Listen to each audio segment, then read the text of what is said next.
right, good afternoon, everybody. It is Wednesday, September 3rd at 3:03 p.m. I'm calling this meeting of the 911 Services Enterprise Board to order.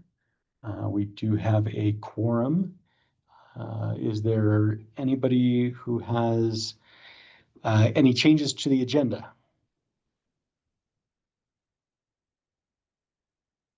All right. Discussion and approval. Has everybody had a chance to look at the draft of the August 6 minutes?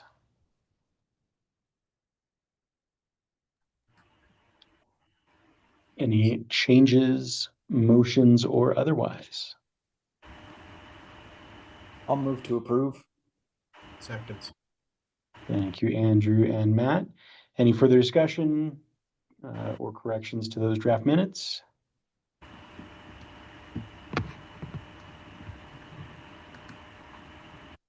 Hearing none, minutes are adopted. All right, up next, public comment. Public comments are limited to up to 15 minutes total. Each member of the public may speak for up to 3 minutes on any topic relevant to the purposes of the enterprise. If any member of the public would like to speak, please indicate so now by raising your hand in Zoom to be called upon. After we address any raised hands in Zoom, we will then call for any additional comments from members of the public who have dialed in on a phone line or otherwise unable to raise their hands. Have any members of the public who would like to speak?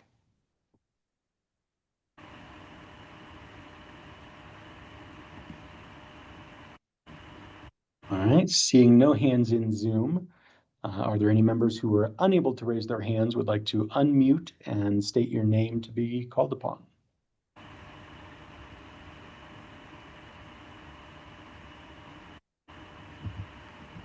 Hearing none, public comment is closed.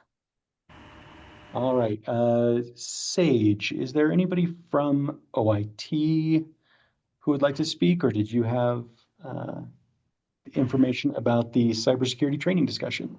Yes, I believe Daryl invited 2 members from OIT to speak about the cybersecurity training discussion, and I believe they're also present. Yep. Can you hear me? A little quiet. Oh. Yes, I'm here, Ginny. Yes, please go ahead. Okay. So we are actually not from OIT.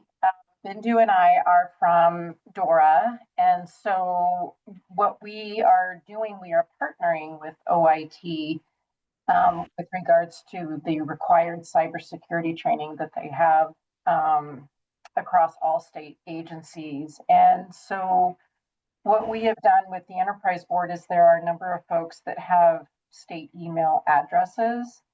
And so as part of providing those state email addresses and then the ongoing work that we have with the Enterprise Board, the fact that we'll be sharing government information is that we want to just make sure that that is secure as possible. So part of that security and using the state email address is the cybersecurity training. And so Bindu and I wanted to participate today and find out what barriers might exist to folks taking that training, and if there's anything that we can do to make that training seamless so that you can take it. And part of what we've done with some of the other boards and commissions is scheduled one-on-ones with Bindu, and so she can help walk you through what's necessary, because sometimes people haven't accessed their emails, and so maybe the password is out of date or something like that.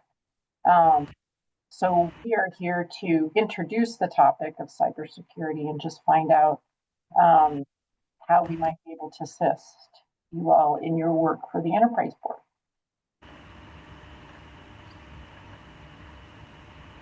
Thank you, Jenny. Appreciate you guys being here. I know I've been able to access it, and I think I'm up to date. I know some other people have had some issues getting in. So are there any other board members who have any questions, concerns, want to set up one of those one-on-one times? I mean, I'll speak up and say I was one of the ones that was having issues early on, but have gotten those resolved. And matter of fact, took the most recent training this morning, so I should be up to Thank date. you. Great, thank you. And this is Lynn. I apologize. I know it was been quite a while ago, but I think when I went in to try and do and find the training, I didn't see an email with the links to the training. And it may have been that I just missed seeing the email, and it's in here somewhere. But if you could forward the links again, I think I'm probably going to be fine. And Bindu, I think she can do that. And just so you're aware, this is actually the same cybersecurity. Well, it's a similar cybersecurity training that all our staff at DORA take as a part of the state email. However, we try to work with OIT to improve the experience. So the way we thought we could improve the experience was make the trainings shorter, but more frequent. So they're like 6 minutes once a month. And what ended up happening, like in the beginning, there were, I think, 3 trainings that piled up into the queue because we started in March, so a little bit later. And so I think some of that might be the issue. But yeah, Lynn, we can definitely connect with you and make sure that you have all the information that you need. Okay, I think I am seeing it's not necessarily okay. You have to go through your email to some of these various apps or whatnot folders that are out here in order to navigate to get to the links. So let me give it a try. I think I'm probably fine, and I'll reach out if I need to. Okay. And Bindu, I think maybe if you can drop your email in the chat, unless we. Yeah, I'm trying to find out the chat here, Ginny. I am not seeing any chat window. I think the chat is turned off on these rooms now. Yes, I Yeah, believe it's disabled. But if you want to, I can forward your email to the board members, Bindu, if that would be convenient. yes, please.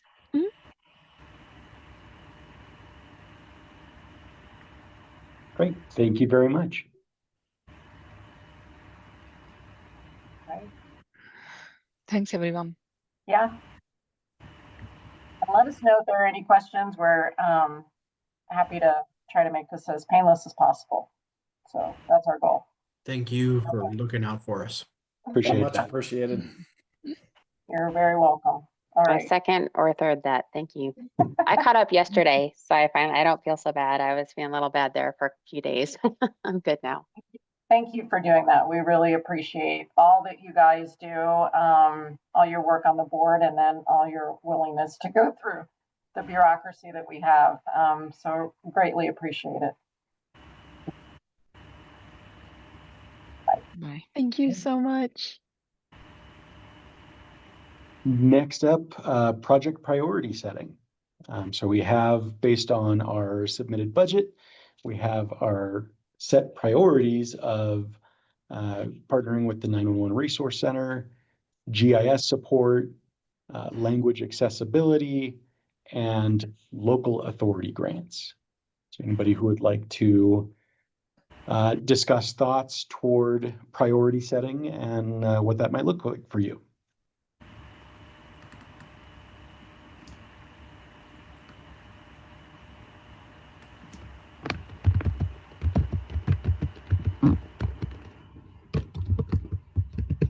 That's something we want more time to mull through.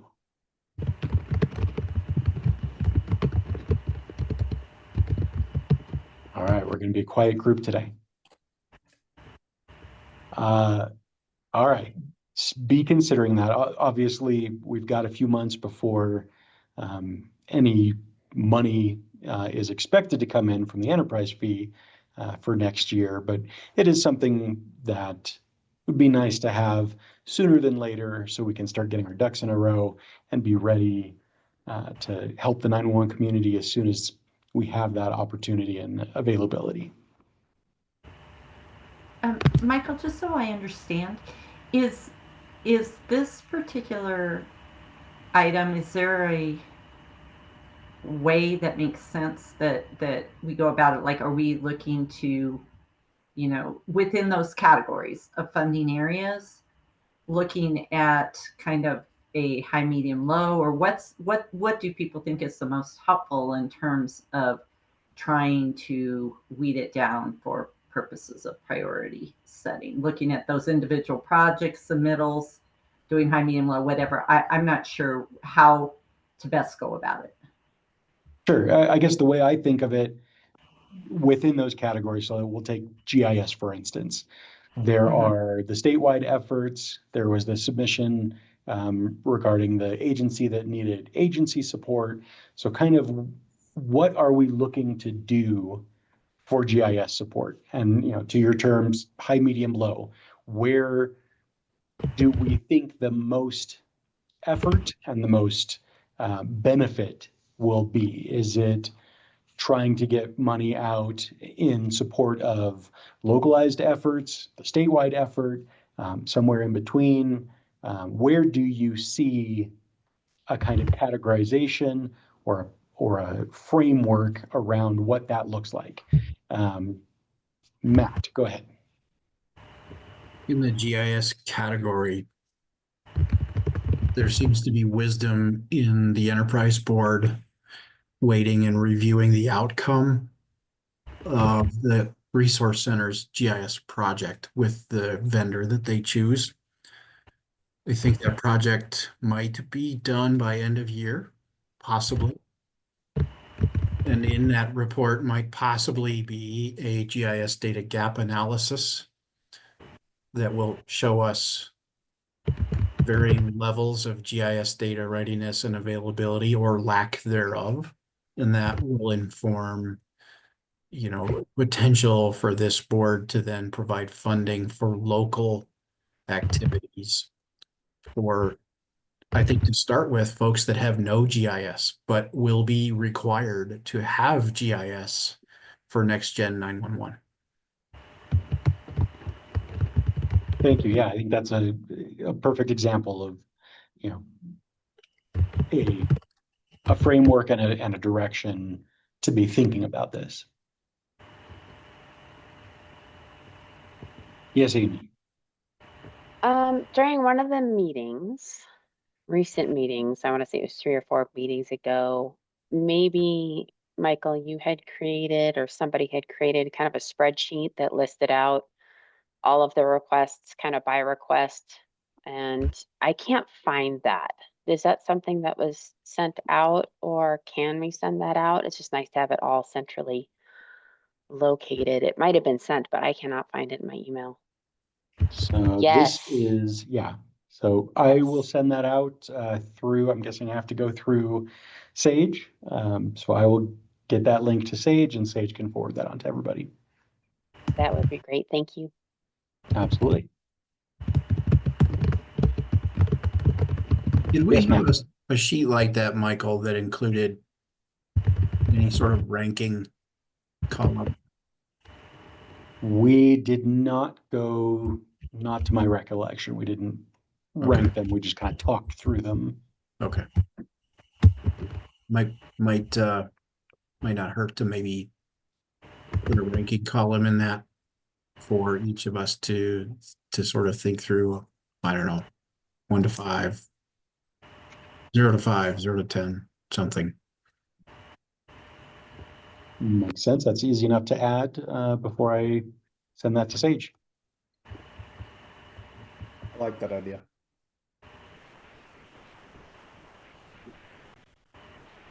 All right. TBD, Sage will keep that as an ongoing agenda item for the future. Sounds good. All right, funding request policy, or as our bylaws call it, a fiscal policy. So I've been playing with examples and my friend Gemini to help me out. I have a framework kind of ready to go, but I want at least your high level input before I send it through. Kirsten, I'd love you to take a look at it and then forward it on to everybody So just before we get to that step, are there any high-level thoughts from the board members as far as what you would like to make sure is in there? And so to give you an idea of kind of where I'm at the moment, eligibility requirements kind of pulled directly, a lot of this is pulled directly from the CRS, from the bill that formed the enterprise. So, you've got to be a PSAP organization related to 911. The funding priorities, again, pulled directly from our foundational documents. A general outline of an application process with, is essentially a clause saying this is a general idea. Things can change depending on what we decide to put out. Proposal requirements, it's got to have a cover letter. It's got to have a statement of what's being looked and asked for. Something I kept coming across was the organization's budget, IRS documents. I don't know if we want to get into that realm, or we strike that and it's really what's your need, what is this going for, and how does it meet the goals? I don't know how much we want to get into whether or not, and I guess this is the flip side is, do you need the money is really where that might come in. So this is the kind of the demonstration of you really can't otherwise get this covered. Exactly. What is the financial need? Annual budget goes to that, annual budget and asset statement. Not just the budget. Annual Yeah. budget and what was an asset statement? Yeah, statement of assets. So if you have, if it comes down to organization A and organization B, and organization A has significant reserves, and organization B has little to none and an extremely small population for a high overhead buy-in of providing service, I think that should be a factor in the board's decisions. Okay, fair. Does it make sense? I'm trying to think back in the days when applications would come in for increase in the surcharges, and there was also kind of projected budgets and expenses to the extent they had them. There would sometimes be, a cost that was coming up, say in a subsequent year, that might be the reason, they had to replace some equipment or something starting that following year, something that caused the current budget may look like, oh, I have enough to cover it, but the projected budget for whatever length of time was like, no, and I'm going to incur this cost, so I really am not going to have the money next year, et cetera. That kind of gave insight. So I don't know if that would be helpful too, if it's available, to help us assess the real need. Yeah, we could add it. We could either add, and projected budget, or that could fall under the anything additional relevant to the review and evaluation. Can I add something to the end of assets in the bullet point above, or not? Of course. Can I suggest statement of assets and capital reserves? Not capital reserves, just cash, I guess, cash reserves, or something of Good that point. nature. Yeah. Depending on how people would interpret assets, right? Maybe a little more clarity. And this will go out to everybody for additional time, thoughts, redlining. Lynn, to your point, do you think an additional either Yeah. into here or a new bullet point for projection? Yeah, I think or is in that the supporting, it could go into the supporting documentation, and maybe after additional documentation, it could be, financial or other I don't know if operational documentation, but that might be useful to add in parens as an example. That's, I don't know the official words you would use internally with your budgets, whether you call them future budget projections or whatever, however you label it on your side. That might give them an idea. It's a good idea, Lynn. I just know having more than a year's picture was always really helpful in determining the need. Okay. I'll play with that tonight before I send it to Okay. Kirsten. Thank you. Requirement for reporting, and then our ability to amend this policy. So high level, anything major that is missing that you want to see before this gets emailed to everybody for a one-on-one review, or yes, Andrew? The grant process that I've been a part of, there's a requirement that the entity administering the grant and the recipient have to agree on what the reporting is and what the cadence is prior to the grant being given. Mhm. So, and granted, we're not talking about, I mean, it's going to be kind of, I imagine in most of the use cases I have in my head, it's kind of a binary, yeah, we bought the thing, or yeah, we implemented the thing.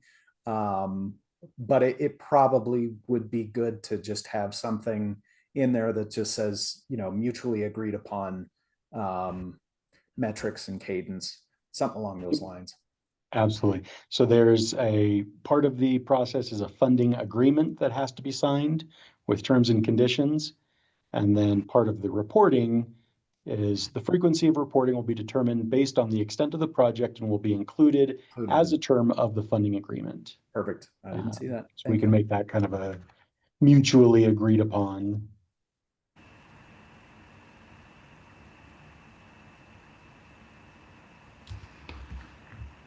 Okay.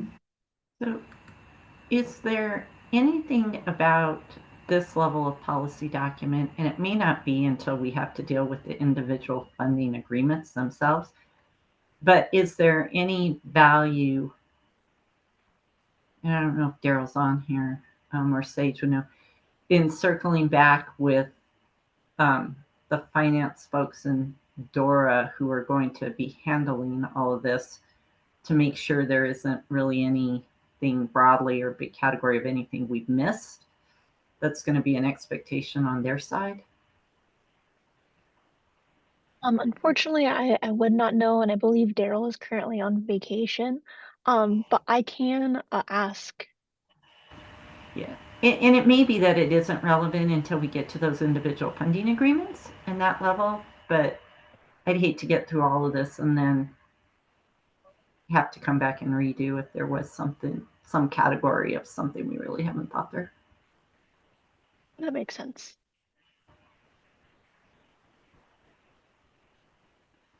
The only other kind of questionable item that I came up against in a few examples was on decision and notification. Typically there was we will make a decision and notify everybody within a certain amount of time. Particularly if we are going to be partnering with the 911 Resource Center and using them as the administrator, do we include something like this? Should we invite their feedback before publishing anything like this? What are your thoughts around any kind of timeline or some of the more specificity of the policy? Make it a reasonable time without specificity. Instead of stating X number of weeks, perhaps it would be okay to say within a reasonable, and then we can argue about what reasonable means later. And I think maybe we should acknowledge both the receipt of their application as well as and it, to me, it needs to be, and I don't know that there's a strict list here, but it needs to be a complete, the application is complete. So I don't know if we intend to see an application. It doesn't have necessarily all the information we need in it, but we're interested in it. And so we go back for more information. They update their application. And then we go forward there, or are we intending, like, if you didn't really submit enough, we're going to tell you, no, we don't accept it, or what? It does say complete proposal. So, okay. So, okay, maybe that covers it. Maybe we're fine. Matt? This discussion sort of prompted an idea that perhaps we ask PUC staff to engage with the purchasing person at OIT who's assisting the resource center with their project, whose job it is to run RFPs and projects and so forth. And she might have some valuable professional input on this also.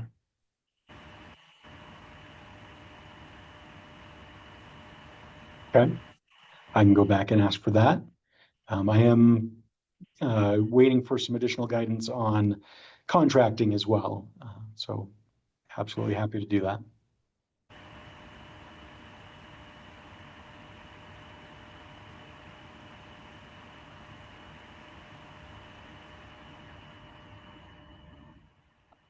All right, anything else?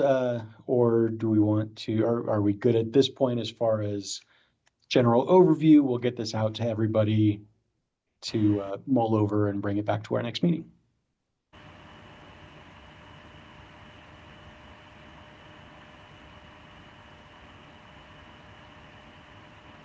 I will take silence as mulling it over. Do we know, I'm sorry, do we know who needs to be the signatories on those? Is that you as the chairman, or?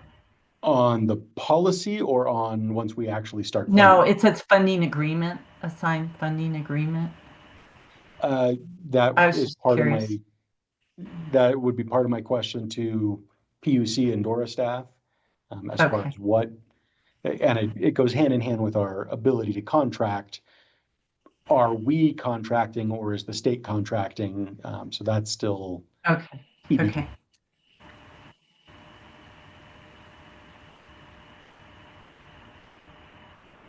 All right, I know Amy's got to leave soon. That brings us to board comments. Amy, anything before you have to potentially leave and may or may not be able to get back in?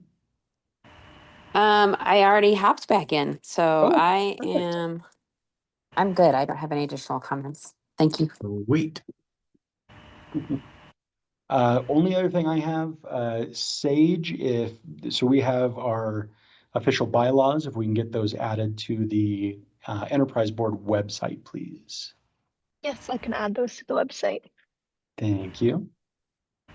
Any other board comments for the good of the order before we discuss next meeting?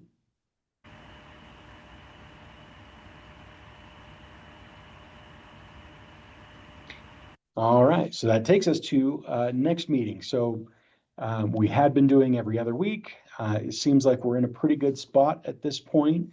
If everybody is still in agreement to move to a more monthly schedule, does the first Wednesday, such as today, does that work as a good cadence, which would put our next meeting as October 1st at 3 p.m.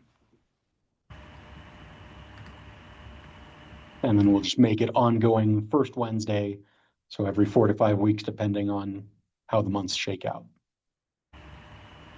It's good timing for me, for sure. Same. All right. First Wednesday, which would make the next meeting October 3rd at 3 p.m. We'll come back to discuss project priority setting and this funding fiscal policy.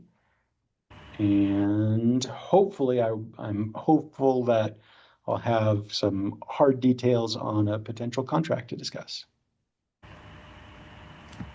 So thank you for your work on that, Michael. Absolutely. And with that, unless anybody has something else to discuss, we can take a motion to adjourn. Matt so moves. And I'll second.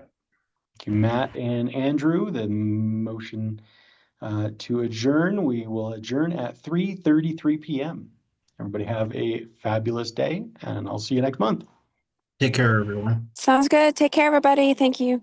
Thank you.